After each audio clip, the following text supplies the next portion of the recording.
I thought Chair Warren did a very good job of outlining the disadvantages of cryptocurrency. That's not really what I want to focus on, and the challenge in terms of how our regulatory platforms deal with those disadvantages. I was reading an article the other day that made the point. Some may agree, some may disagree, but the quickest way to get rid of ransomware and what it's doing to our various countries is to get rid of cryptocurrency.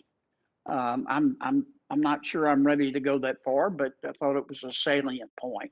I jotted down a few notes, which I'm going to refer to here. I don't normally do this, but I want to be as concise as possible so we can get to our witnesses. This is an important topic. I see this as an opportunity today to explore the advantages and disadvantages of a central bank digital currency. As Chair Warren referred to, we call that CBDC. I agree with her about the need for another acronym. Will it work for the United States? Will it work for the world? What value will it, if any, will it contribute to U.S. monetary policy and world monetary policy? Technology continues to emerge in our financial system and specifically in our payment system. I think the demand for digital payments and the influx of what I'll call non-legal tender, like cryptocurrencies, to me, it's clearly going to continue to explode. These forms of payments, I think we all know, have operated outside our traditional payments infrastructure. As the chair pointed out, they proved to be volatile, they proved to be controversial, they proved to be speculative, they proved to be subject to manipulation in some cases. We've seen that with respect to Bitcoin. And I don't mean just to pick on Bitcoin, other forms of cryptocurrency. Cryptocurrencies and stable coins, though, I think we have to, if we're honest with ourselves, we have to admit that they're on the rise, and we need to examine the risks that a decentralized currency would pose to the Federal Reserve's control of monetary policy. Maybe that's self-evident, but I think it needs to be stated. The United States is leading the world in innovation and technology.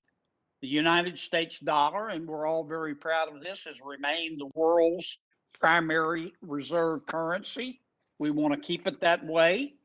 Many governments around the world, as you know, are exploring a CBDC for use in today's digital world.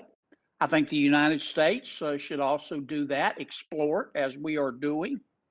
But we have to understand, it seems to me, and I hope we'll learn more about this today, that whether public demand exists, who would benefit most from a CBDC has to be asked, and who would benefit least, and who wouldn't benefit at all, and who would be hurt. And we also have to take an honest look at whether the juice is worth the squeeze when it comes to cost, when it comes to security risks. Now, as we know, China has created its own digital currency. We've all read about it, the digital yuan.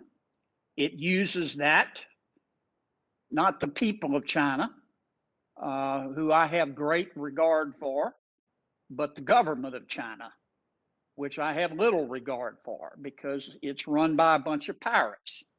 The government of China has used the digital yuan to monitor everyday transactions of its citizens. It has used it to broaden its massive surveillance system.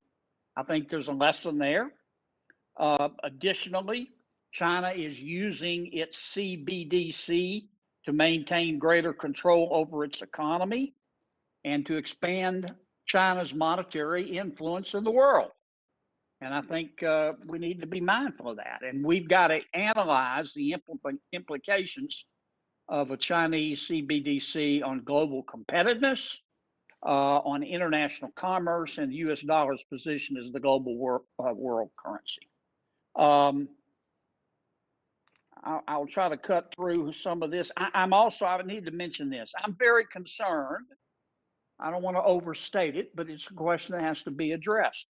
Proposals that would use a CBDC to fundamentally change our current banking system. I think we need to explore that. I'm not convinced that CBDC should be used to replace the paper dollar or to replace bank deposits. If the U.S. chooses to hold a CBDC, it needs to do so, it seems to me, in a way that complements our current financial system. There was a superb article in, I think, The Economist last week or the week before last that talked about a CBDC, not just as a payment system, but its implications for the credit markets. Do we want the federal government to get into the business of credit? And if it does, what does that mean for our commercial banking system? So I guess my point is we need to strike the right balance. We need to ask the hard questions. We need to listen and learn. And I want to thank our witnesses for being here today and for sharing some of their time and educating us. Thank you, Madam Chair.